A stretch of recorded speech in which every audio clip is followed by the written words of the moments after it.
Attorney's Office conferred with the Attorney General about this particular question. And we are not in the dark because, as Ms. Nestor will tell the court, as an officer of the court, she's spoken with the Attorney General's office and they have not been consulted about this. Okay? So this is a motion to disqualify a county attorney's office based on what we believe is a material, significant conflict of interest that it's clear they haven't even tried to address by way of a screening, which of course is a term of art, because their position is no screening was necessary. We're not even here to discuss whether the way in which a particular attorney was screened off was adequate. Their position, as their own advocates, is we've already decided no screening is necessary. So what we've been told by the Attorney General's office, Ms. Nestor can represent to the court exactly what she was told, but basically that there has not been consultation. And while that is Mr. Gray's prerogative, we think it's wrong, and we think that this court needs to exercise its authority to intervene and say, in this case, for this kind of a motion,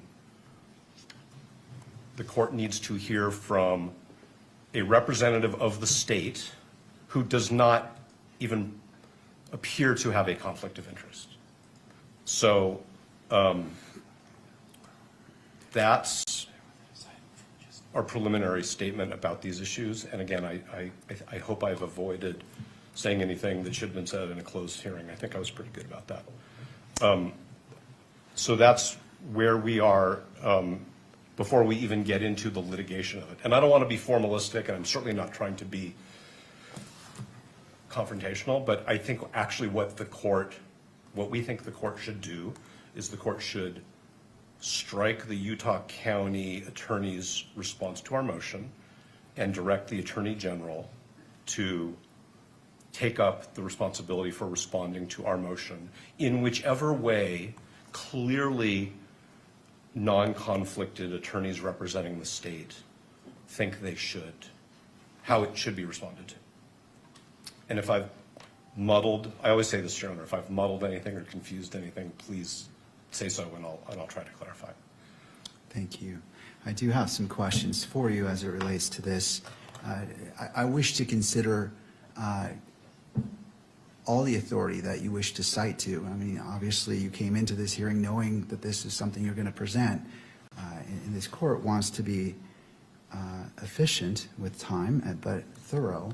Yes. And not jumping to conclusions. Can you give me all the authority that you wish for me to consider in considering your request today? Yes, and I think what we could also do, which maybe would be more helpful to the court, is that we could file a short brief on this particular issue, because I will acknowledge that while we were surprised that the brief was filed by the same lawyers who are alleged to have this conflict of interest, it took us a little bit of time and we wanted to get that filed in time for today's hearing because the court set the hearing. It took us a little bit of time to think through these issues. So there are Utah authorities, there are authorities from other jurisdictions, there are also ABA guidelines on the prosecutorial function, which we think strongly suggest that there should have been what I'll just call a referral to the Attorney General's office for this particular motion.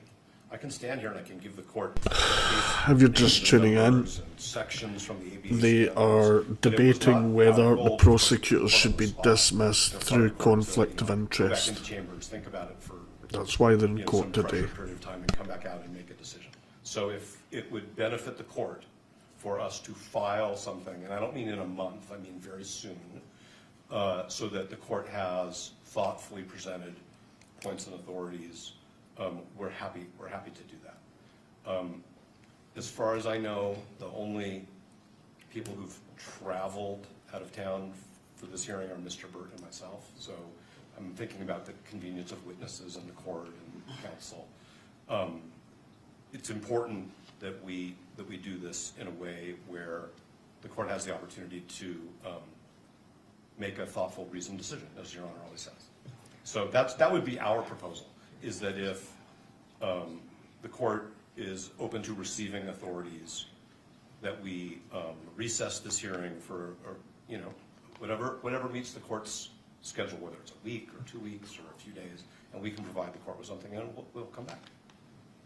But we do think this is a serious issue, because I think the question of who litigates this issue on behalf of the state is in itself wrapped up in this conflict.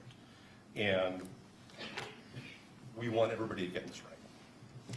Thank you. Once.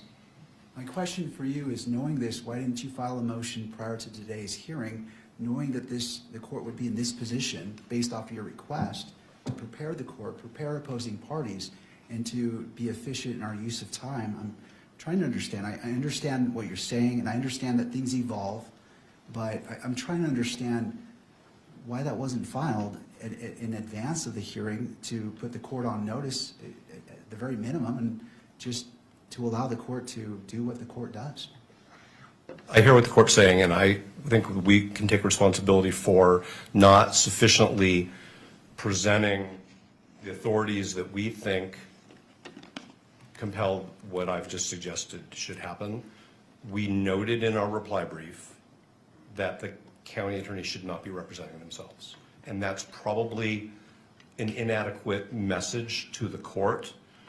But we did file a motion to disqualify. And inherent in a motion to disqualify based on the conflict of interest, we anticipated would be that the state attorneys would seek representation from a clearly non-conflicted, appropriate prosecutorial authority, which, as I've done further research, and Mr. Byrd and Ms. Visser and Ms. Nestor and I have all done further research, literally up until earlier this morning, we think it's pretty clear that this court has the authority to make that, I'm going to call it a referral. I think it's an order referring it to the Attorney General if the Utah County attorneys choose not to do so. And the additional information, which we did receive today, I'll just tell you that, was that there had not been any communication between the county attorneys and the Attorney General's office concerning this issue. So I'll fall on my sword. If the court thinks I should be sanctioned for not bringing this up sooner, I hear the court, but we are we're juggling many aspects of this case all at the same time, some of which the court is aware of, some of which the court probably is not aware of, but the court can imagine. No, and I appreciate that. It's not the intent to sanction you. I understand that issues come up, and there's a lot going on, and so the court appreciates your candor and representation today. So these items can evolve, and so the court is not finding fault with you. It's just hoping that, as it requires a lot of time and resources for you and for fellow attorneys and for the opposing party and for other parties, we just might want to make sure we make the best use of our time when we're together. I hear everything the court is saying. I take it to heart. I understand what the court's saying, and we are cognizant of the time that the court devotes to preparation for these hearings. So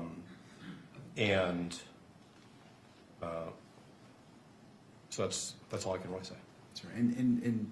And also for Mr. Robinson himself and the victim representative, Ms. Kirk, as well. We just want to do our best, and I understand. And I'm not finding fault with you, sir, or your team. We've all been in court. We all know what happened, so I understand. I'll turn to the state. Oh, and I'm sorry. Is there anything further that you wish to represent? No, I could provide the court with more citations, but I'm just wondering if that's really the best way to give the court a list of verbal citations. I think with all consideration for, and we probably have, with all consideration for the fact that the court wants to be thorough and careful, and we do as well. We don't want to shoot from the hip, but I think that we just decided that this was something that we needed to bring to the court's attention in a much more fulsome way once we understood not only the way this was developing, but, frankly, the way the Utah Supreme Court, the ABA guidelines, courts of appeals subsequent to State v. Jimenez, and, the information that we received today from the Attorney General's office, which isn't a secret. It's just we had a conversation and we learned that there hadn't been any consultation. If there had been consultation and the Attorney General had said, no, we think you're good to go, then that would be different. And that's what we learned this morning. All right, well, I'll go ahead and take those authorities right now, if you'd like to list them. Court is ready. So the second one would be State v. Robertson, and that is also a Utah case, 886 P. 2nd 85. There's the ABA prosecution standards. I would refer the court to section 3.1.7 and 3.2.5. And those are, I think, the places to start. Is there any Utah rule on point that addresses this issue? So the case of State v. Jimenez, which I referred to, which is the Supreme Court, does actually cite a statute. Okay. Anything further that you wish for this court to consider at this point in the proceeding as it relates to this issue? No, and depending upon the statements of counsel, we may have some response if the court permits it. Of course. Thank you. Turning to the state, Mr. Gray.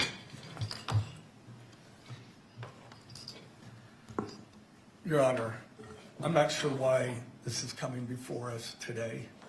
If it was such a surprise to them more than a week ago, I don't know why they wouldn't at least notify the court. I too represent the state. I'm an elected official, constitutionally elected to represent the state. Where does this end? I don't know these cases. I'm very interested to see whether or not they refer to trials. I know that the Utah Attorney General's office, they've done the same thing that we have in Rule 11 motions, where one counsel on the team examines their boss, in fact, on the matter. So I just think this is ambush and another stalling tactic to delay these proceedings. There's no reason that they could not have at least filed the motion and asked for time to brief it.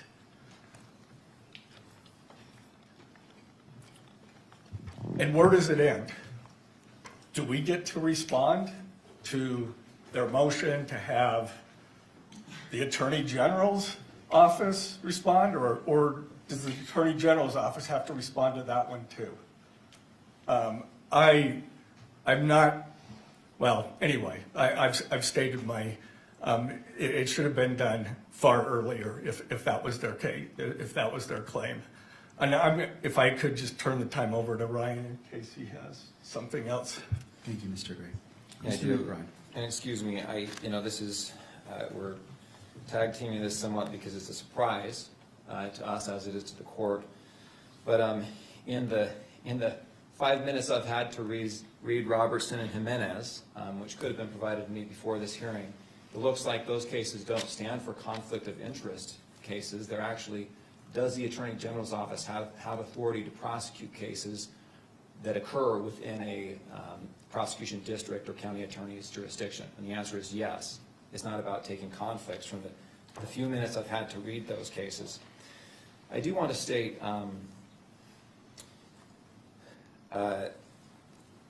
this is, of course, the first time this has been raised to us. The defense has known that we were going to respond to this motion for some time. We requested an extension for our filing deadline back in December. The defense agreed to that extension. Our reply was filed January 5th. The defendant's reply was filed thereafter. And in that reply, the tone of that reply is mentions that they thought that perhaps a special prosecutor would be appointed to handle the conflict case, but in the alternative says we'll be able to, we want to subpoena witnesses to establish the facts that are laid out in the state's opposition motion or memorandum. And that was what we understood was going to happen today. You have a family member of a prosecutor who has been subpoenaed. An affidavit has been supplied to the court. We believe that affidavit is adequate, but it wasn't adequate from the defense perspective, so they subpoenaed that person. Prosecutors have been subpoenaed for today's hearing. We have 2 investigators that have been subpoenaed for today's hearing. And we are ready to go, Your Honor. I think that the motion or the request the defense has made assumes that a conflict does exist and that there's an inability of the party who has been accused of a conflict to defend themselves. And I just don't think that that's true. If there is a conflict, which is the question that this court is to decide, the case will be referred. Until that conflict has been established, the case is properly in the jurisdiction that has statutory authority over that offense. And until that conflict has been established, the Utah County Attorney's Office has this case and can defend its involvement in this case. I got just a moment to review my notes and see if there's other points we want to make on this. Of course.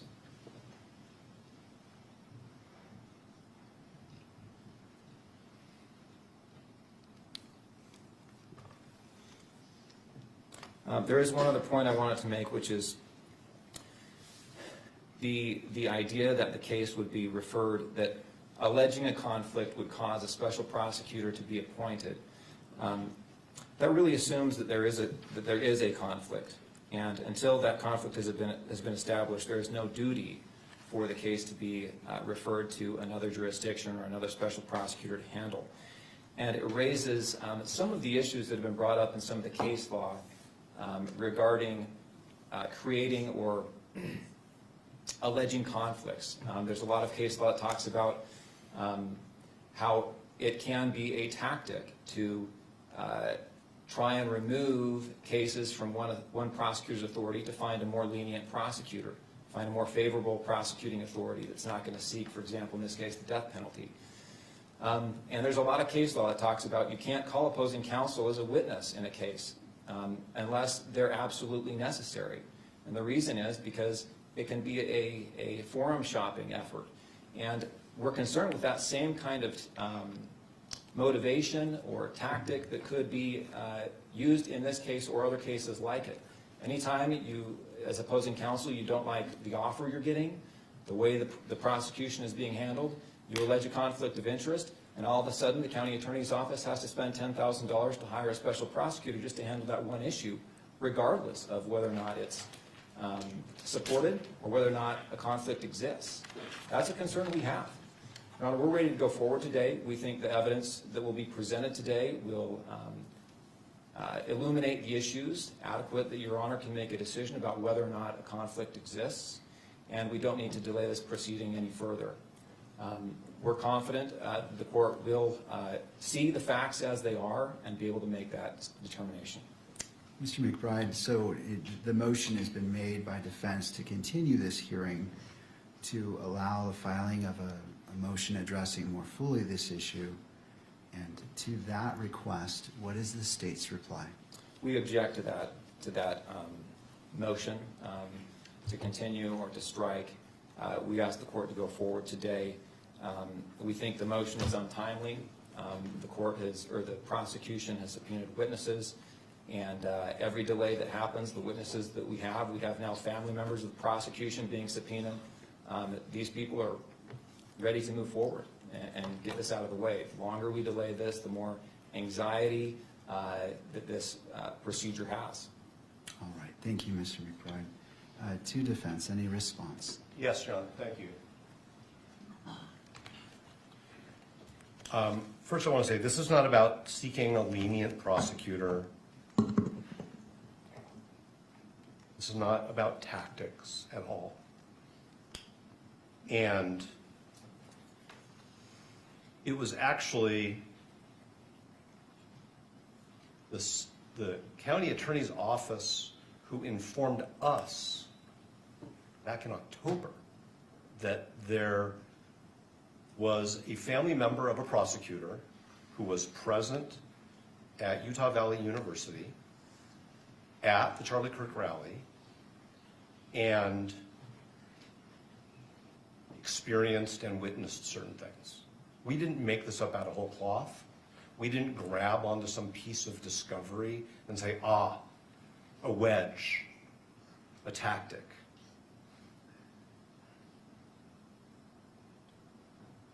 The Utah County Attorney's Office informed us in late October that we needed to know about this, and we informed them, fine, that's your position, it's not a conflict of interest. We think it is, and we intend to litigate it.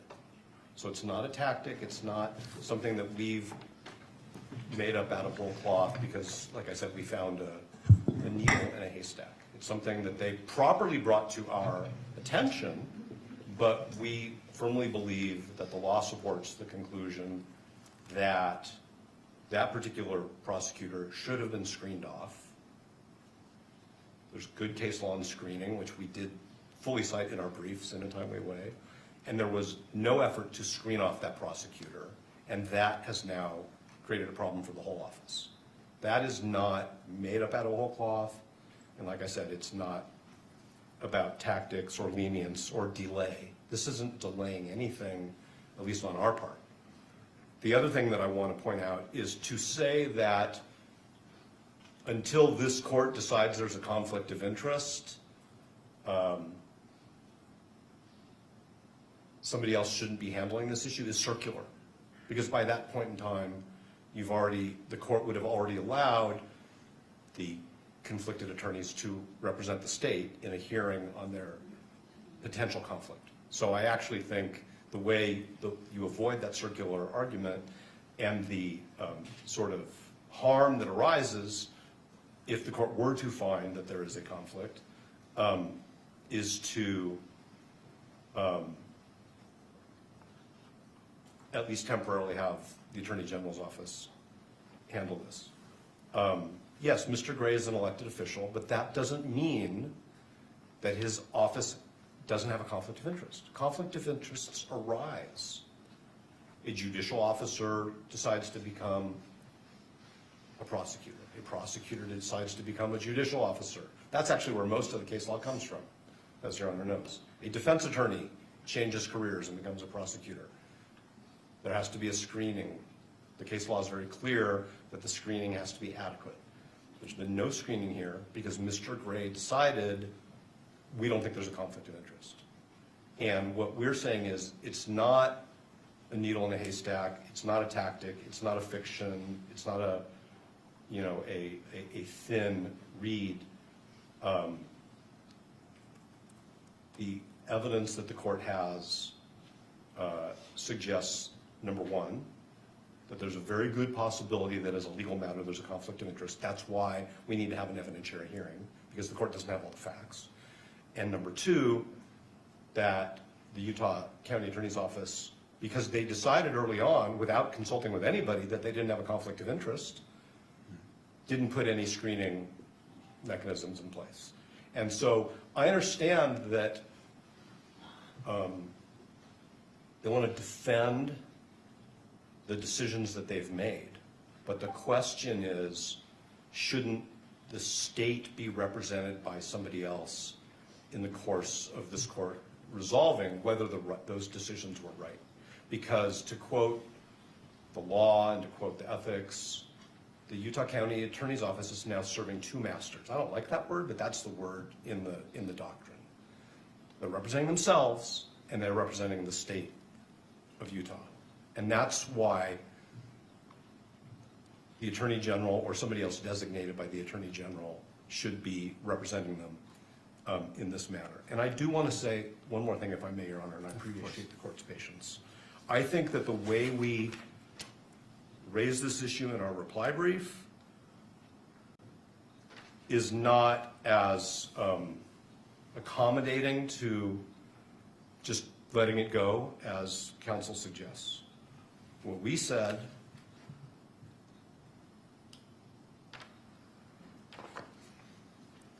is we asked the question is whether it is even appropriate for the UCAO to litigate this issue on its own behalf. While the UCAO may have provided this court with the information that it has deemed relevant to this issue, The scope of the disclosures and litigation of this motion should have been assigned to another state agency, such as the Attorney General.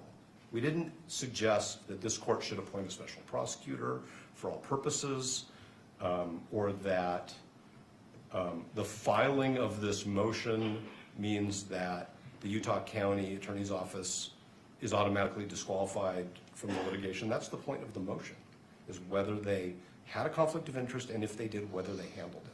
And it's our position, correctly, and it's our position that the answer is yes and no. So I understand there are witnesses here, people are ready to go. We think that the court should either accept briefing or agree with us that the referral is appropriate. And I want to cite, if I may, the citation by the Supreme Court in Jimenez. So this is 588 P. 2nd. It's 707, but this is at 708. This is the statute quoted by the Supreme Court. If at any time, after investigation by and a finding and a recommendation from the district judge involved, that the county attorney in any county is unable to satisfactorily and adequately perform his duties in prosecuting a criminal case without additional legal assistance, the Attorney General shall provide such assistance. That's very broad. What that means in this case is it's inappropriate for the Utah County Attorney's Office to represent itself when it is also representing the state. And that for this motion, this court has the discretion, we would say, respectfully the obligation, to designate the Attorney General to represent the state, the people of the state of Utah, in this motion. And depending upon how the court rules on the motion, then we have to see what happens next. So is it your position that the court has discretion to make that decision?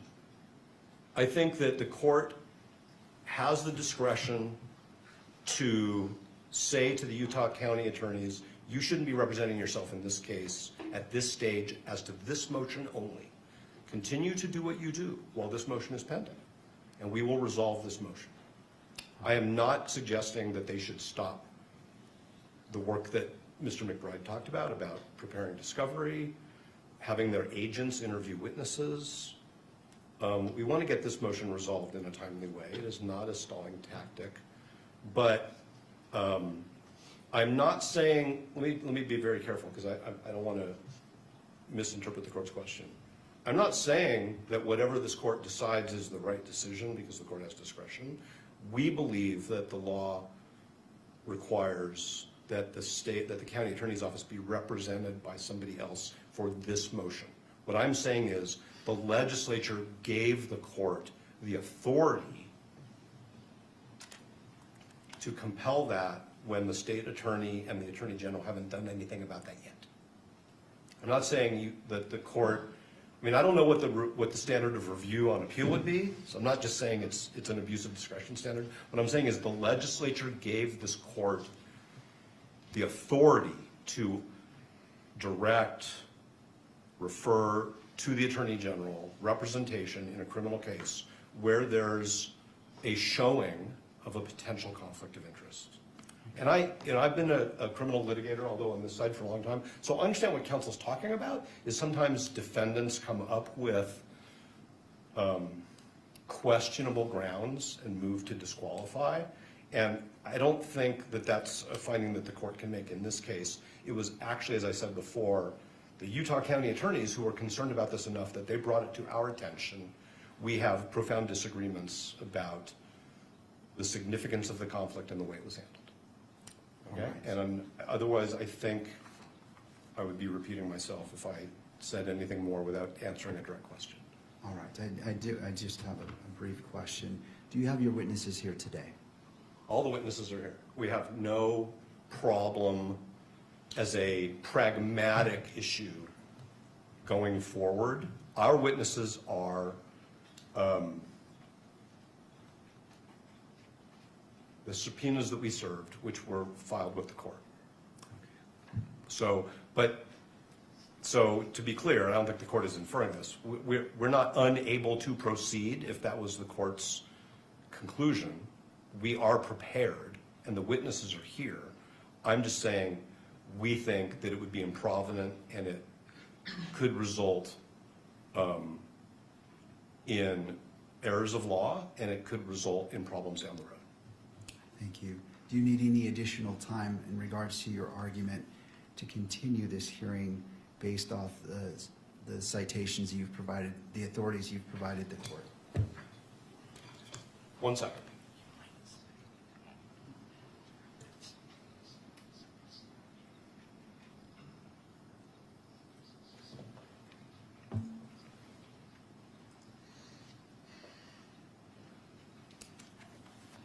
No, thank you. All right, thank you. What this court intends to do is, this is an important issue, and I realize the totality of what's been presented. And my question in regards to your witnesses it was informatory. I just wanted to see if depending on what the court rules, if the parties, I don't want to disadvantage either party in that. So this is an important issue, and this court wishes to take a brief recess. I want to look at what's been provided and make see where the court needs to go. I want to inform myself, take a moment to look at it, and as opposed to just making a snap decision and taking into consideration all parties and the constitutional rights of all parties as well. With that, we will be in a brief recess. I always hesitate to give the time because We'll be sometimes here. I appreciate you being here. Court is in a brief recess. Thank you. All right.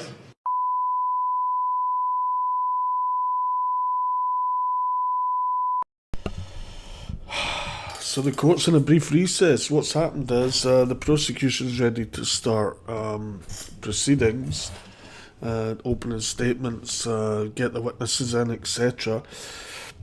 But the defence have put forward a motion of conflict of interest because one of the prosecutors, and it was disclosed long ago, but they've waited until now to raise it as an issue, that one of the prosecutors involved has a family member that was actually in attendance at the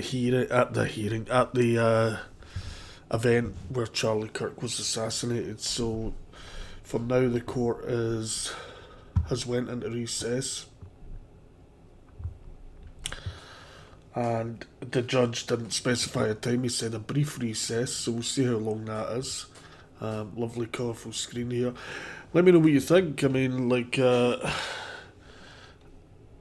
about the case in general. I mean, there's nothing to think of this. I think the judge should throw it out. There was thousands of people there, and how a family member reacted isn't gonna impact the prosecutor more than the outpouring of grief that happened anyway, and the outpouring of hatred towards him from the other side, if you like, how that came out as well. So I think the impact will be quite minimal, but I'm not a lawyer and I'm definitely not a judge, but we are on the internet, so we must give our judgment. Okay, we'll be back in a minute.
let's have a look at something nice while we wait. In the case of this horribleness, Tyler Robinson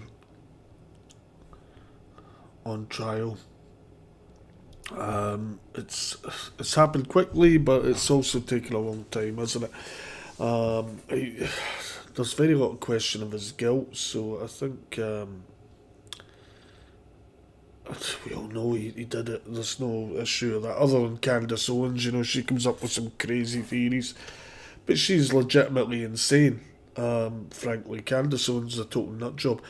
This, by the way, is a picture of Niagara Falls, live from Niagara Falls right now,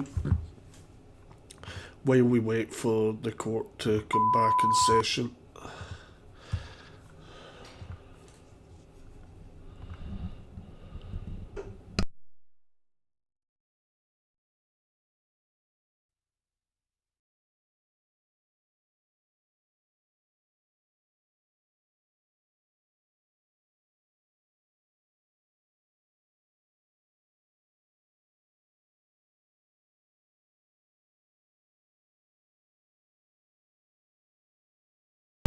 Hi David, no problem. Yes, I'm just taking a little break from speaking. I'm a bit bunged up today, so I don't want to be snorting and sniffing all over everyone.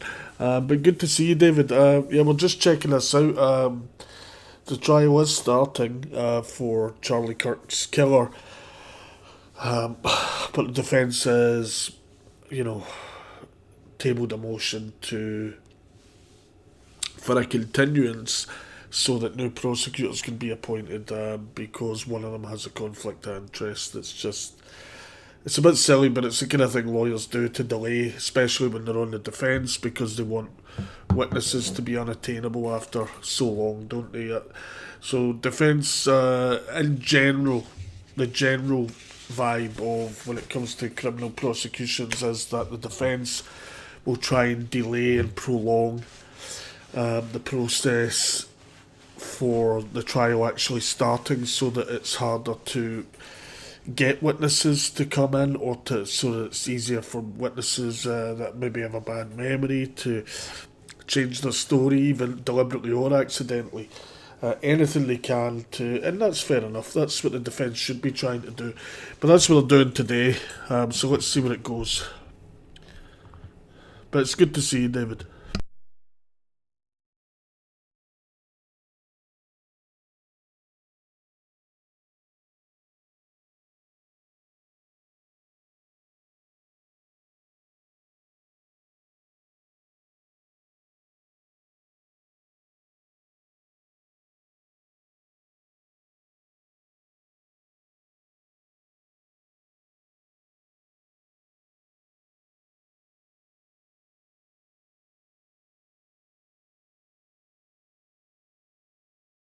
Hey Julian, how are you?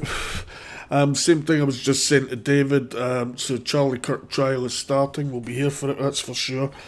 An absolute travesty, but we live in a free society, so we absolutely should have a trial. I hope you're doing well, Julian. As I was saying, the defence have tabled a motion for a continuance so that one of the prosecutors can be replaced due to a conflict of interest. The conflict of interest, they're saying, and it was disclosed to them long ago actually, from what the prosecutors were saying during them both having their say there, they've chosen to bring it as an issue today because one of the prosecutors had a family member that was in attendance at the TPUSA event that Charlie Kirk was assassinated at. They had a family member in attendance of that, and they're saying that it will unduly influence the prosecutor. If it was going to unduly influence one of the expert witnesses or something, you could understand why it would be an issue. And they set some precedent within Utah courts in the past. Hernandez, they were saying the case was, I'm not going to look that up right now, but they were saying there was a similar situation where it was determined that Miss Mary, hello, how are you? It was determined that the prosecutor had a conflict of interest, but that was a much more, from what the prosecutors were saying in reply to that, that was a much more concentrated issue, if you like, as in people knowing each other directly. The family member was at a TPUSA event, a political event, if you like, that they didn't know Charlie Kirk or have any real connection to Charlie Kirk, just that they were attending his event. So I think the judge will throw it out, but he's going to go and check out the precedent and see, and I think the trial will go ahead, and I'm here for it. Let's do this. Let me know in the poll as well. Don't forget to like and subscribe and all that great stuff. In the poll, is Tyler Robinson guilty? 67% yes, 0% for no, and which is pretty obvious actually, isn't it, from everything we know, and 33% wait for the trial. I'm always in favour of wait for the trial, but in his case he is absolutely guilty, but I do want there to be a fair trial for him here, and from that we'll get the justice that we're looking for. That's in our society. Will go on, we'll all cheer, and society will say, didn't we do great? And we'll all carry on. We need a trial because we need to see the evidence 100% to see, make sure no one lied. We need to see, was anyone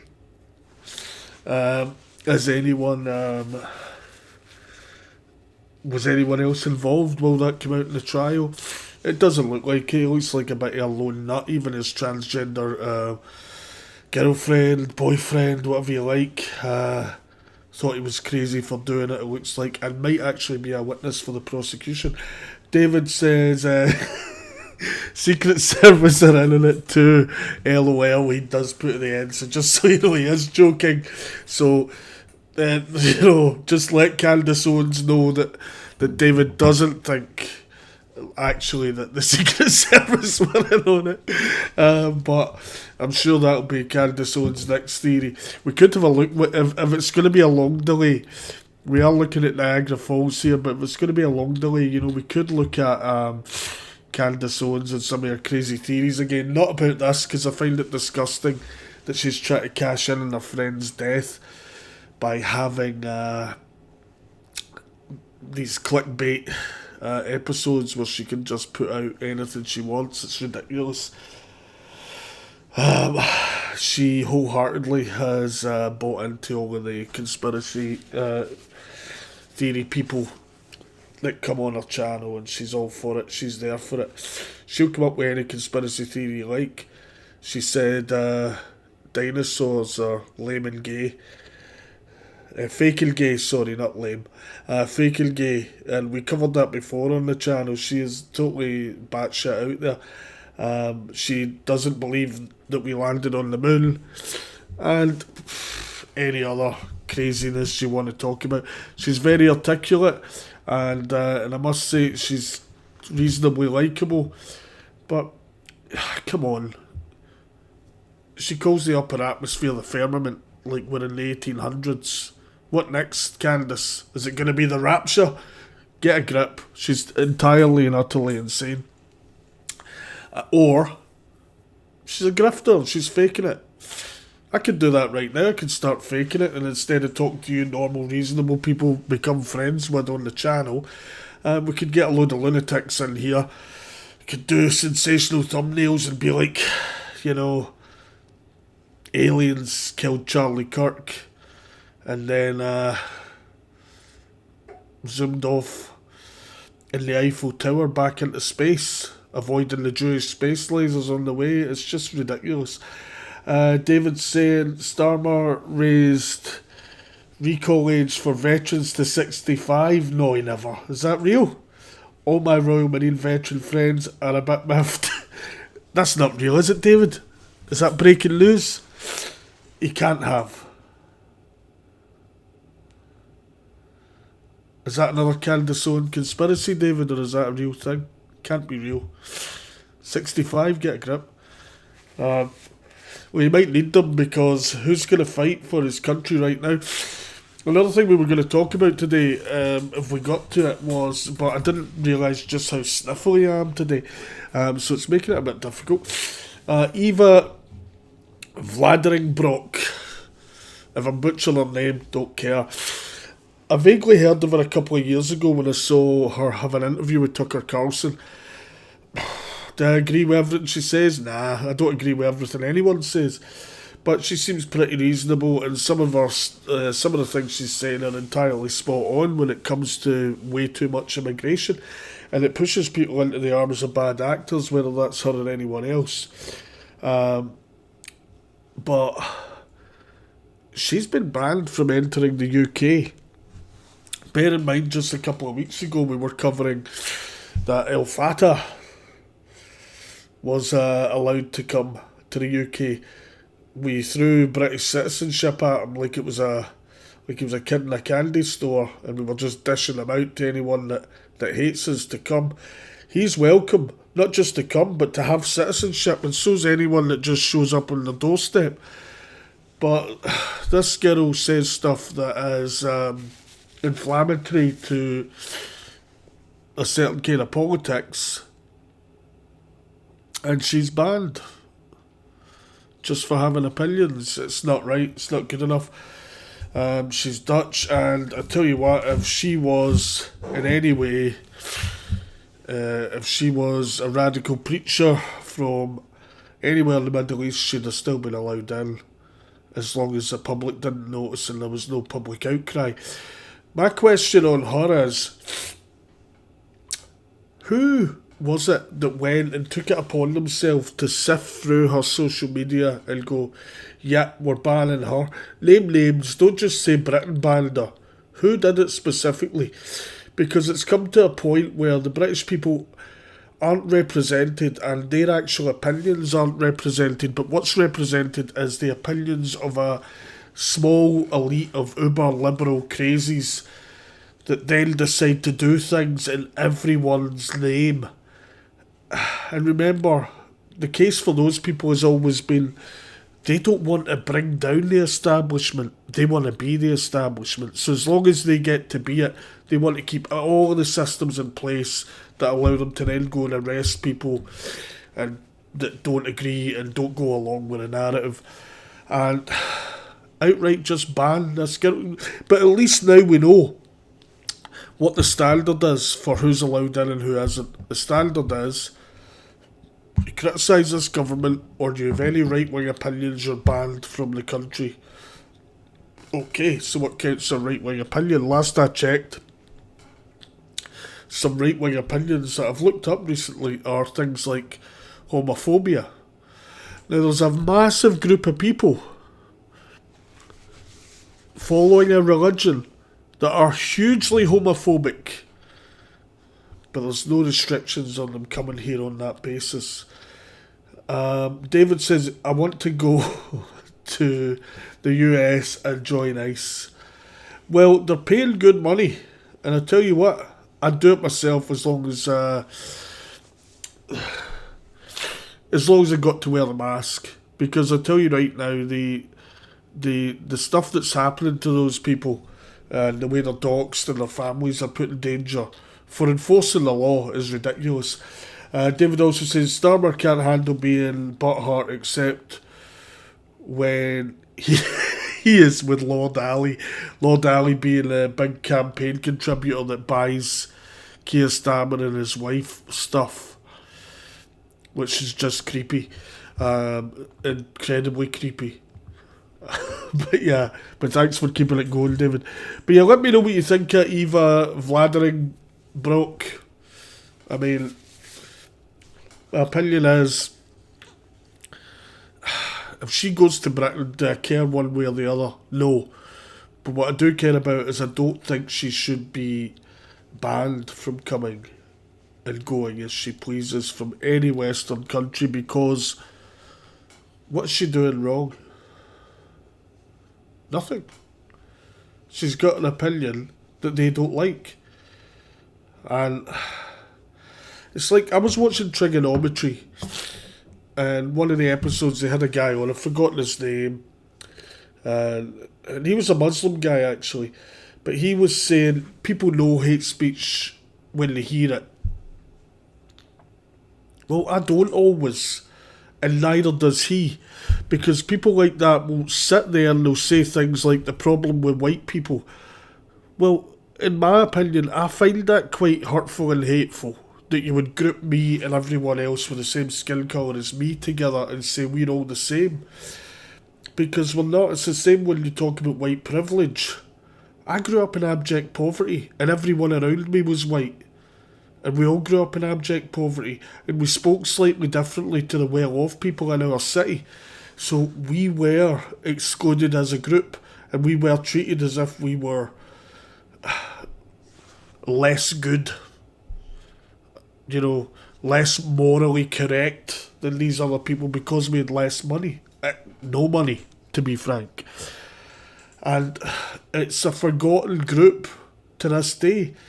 And it's why people from that place and time, I say time, it still exists and it's still happening, we find anyone coming from that situation finds phrases like white privilege ridiculous. Like, black people in the ghettos in the United States, I understand their situation better than Barack Obama does. That it's a separation of access to wealth and access to credit in your life growing up. It's entirely two different worlds. It suits politicians to make it about race because it's something they can see, but they cannot identify with people coming from those situations. They have no clue. They have no frame of reference whatsoever. They should go and live in those situations. The problem is I'll tell you what, again, because I was watching Trigonometry today, I'll say this. They had a Scottish guy on then, and he was talking about all of the upper middle class Labour MPs that were parachuted into seats in deprived areas all over the United Kingdom. And what that did is just have a load of London-centric people representing people they didn't understand or actually care about.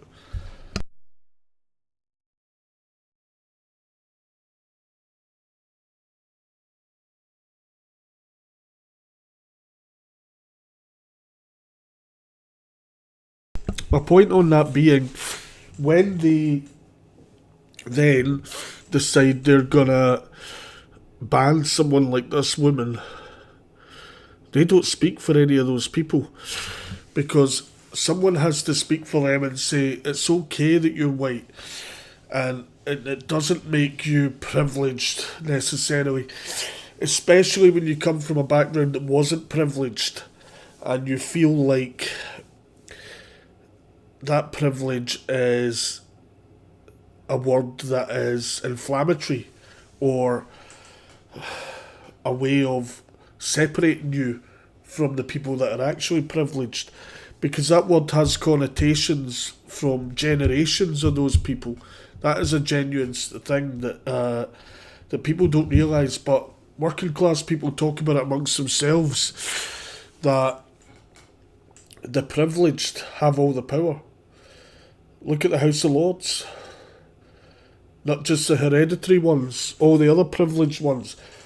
David's still going on. What are you saying, David? What we got? David said, I had to wear hand-me-downs, and as I'm the youngest and the others are all girls, it wasn't very nice. That's quality. He said, I had to leave school at 16 despite being desperate to stay on at school for sixth form. We just couldn't afford to keep me at school. No grants, etc. for me. Absolutely. I can absolutely relate to that as well, by the way.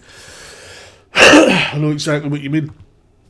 So, has anyone heard of this Eva Vlaardingbroek? It's a really difficult name to say. Frankly, I've had enough of this. Just ban her for the name. just be like, fucking hell, I'm looking at this name and just be like, nah, she can't come in because I can't be bothered having to learn how to pronounce that name. Yeah, that should be the rule. If you want to ban anyone from entering the UK, it should be if we can't pronounce your name easily, you don't get in. The problem with that is you just have a load of people just calling themselves Johnny Smith or whatever, wouldn't you? David couldn't afford to go to uni either. David, I get a violin for you, mate. Do you want me to start playing it? Yeah, but I get you. It's that's that access to wealth and that access to credit and access to knowing how to navigate the system, etc. is less available to poor people that then don't have this magical white privilege that I'm talking about. When the champagne socialists and the uber liberals and that talk about white privilege, they mean themselves. They mean among themselves, among their little group of, the bubble that they grew up in and they lived in, and they think that applies to all white people. And on top of that, there's a snobbishness where they think any white people it doesn't apply to. Well, why doesn't it? They've had all the opportunities I've had. How come it didn't? How come they didn't get it? Doesn't work like that. They had no idea what it's like to grow up in an inner city dirt poor. David said, "Where's my privilege?" David, I don't know, mate. I don't have it. Had to wait 5.5 years for bloody eye surgery. Is that true, David? Bloody hell, mate. Yeah, we don't have... there's not a lot of privilege going around these days. Britain being the worst offender of that. People are taxed through the nose and they don't have any benefits from it at all. Have to wait 5.5 years for eye surgery. That's an eye-opener. I'm sorry, David. Yeah, we're waiting for this trial to restart. Honestly, how much money does it cost just for this guy to have this, try and have this extension vote and all of that? What a carry on. It's because of his white privilege. That's what it is. He's got white privilege. I've just cracked the case. Look, the problem with exporting things like white privilege from the US to the UK or anywhere else in the Western world is it's apples and oranges. They're two different worlds. Not just that, they're two different worlds even within the United States. You get poor white people all over America that have enjoyed no privilege whatsoever.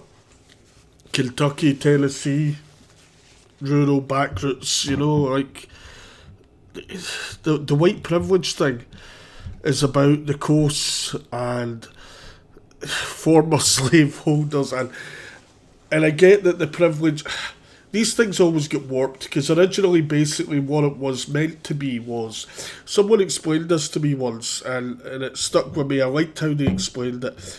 Was if I was driving along and a black guy was driving along in America, in certain parts of America, then even today, the black guy's more likely to be stopped. So I have white privilege. But that's the only time it applies. In cases like that, not in every other way where they'll say, like, right now, if you're going to make a movie, there has to be at least one black person in it, or else you don't get to be nominated for an Oscar. That's the opposite of white privilege. That's just another form of discrimination the other way. I'm struggling here with a runny nose, and I'll stop complaining about it. But where's my privilege from having a cold? It's not good enough. It's just not good enough at all. I'm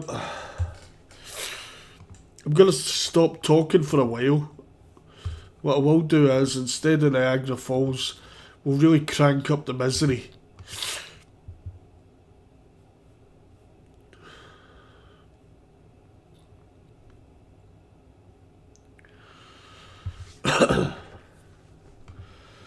Just bear with me.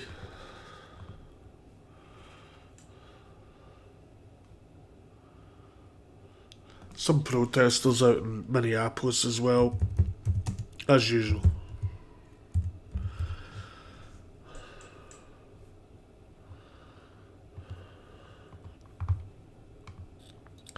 But let's see how things are going down in Hollywood. There we go. Living a dream. Everybody wants to go to Hollywood.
I was asking David, for anyone that hadn't that doesn't know, David was saying he waited 5.5 years for eye surgery. This is in the United Kingdom. He said, yes, it's true. He said, I had right eye done in 2019, left eye done just a few months ago, cataracts in both eyes, and another issue in the left eye. Wow. And had to wait 5.5 years.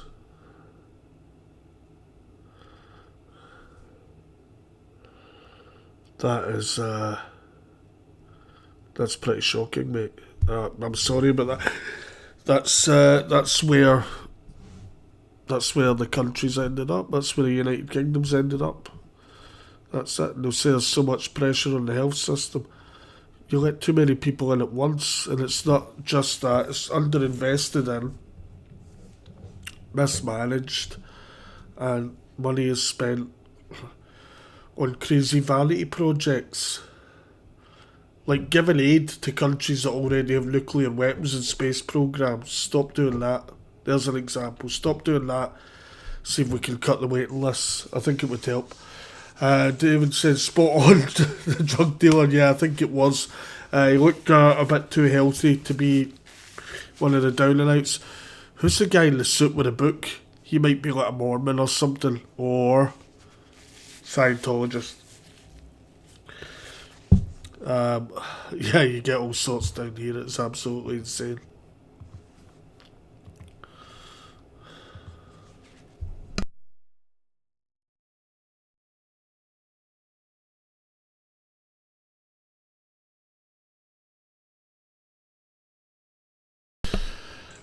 Dudes, we can well do coverage from Monday on the trial fully. We'll go wall to wall coverage, gavel to gavel coverage of the trial, and all the usual stuff we talk about, some fun bits and whatnot. But today, as far as the rest of that hearing goes, the recess is lasting, and my nose is streaming down my face. I know that's disgusting, but it's the reality, so I'm going to have to cut it off, sadly. But we'll be back tomorrow and we'll talk about the Eva Vlaardingbroek something, and we'll talk about Minnesota, etc. and all of that. David's saying here in Newcastle, we have a grassy area park in the city centre where years ago the goth types used to hang around.